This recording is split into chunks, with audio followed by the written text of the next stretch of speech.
your kingdom.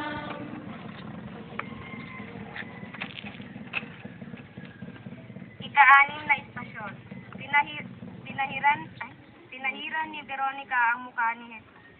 Sinasamba at pinupuri ka namin, O Kristo. Sapagkat sa pamamagitan ng krus ay tinakot mo ang mundo. Panginoon, batid kong lagi mong ginagantimpalaan ang aming pagsisikap na makagawa ng mabuti. Hindi nababahala si Veronica sa iyong mga kaaway upang ikaw ay kanyang malapitan. Pagkatapos, pinahiran niya ang iyong mukha ng isang birang.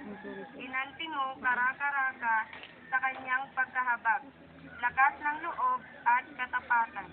Ipinintal mo sa kanyang birang ang larawan ng iyong muka, na pasa-pasa at nadudumihan ng alikabok at dugo. Panginoon, nais kong maging tapat sa iyo, tulad ni Veronica. Nais kong maging magiting sa paglilingkod sa iyo. At bilang gantimpala, tulad ni Veronica, ay hindi ko hihintayin ang mga bagay na makalupa. Hinihiling ko lamang na ang aking kaluluwa ay maging larawan ng iyong kaluluwa. Ang aking buhay ay matulad sa iyong buhay.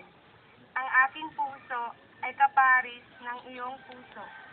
Sa aking makakaya ay nais kong tularan ang iyong kasunuran. Sa iyong Ama at ang iyong malasakit at ikaliligtas ng kapwa-tao.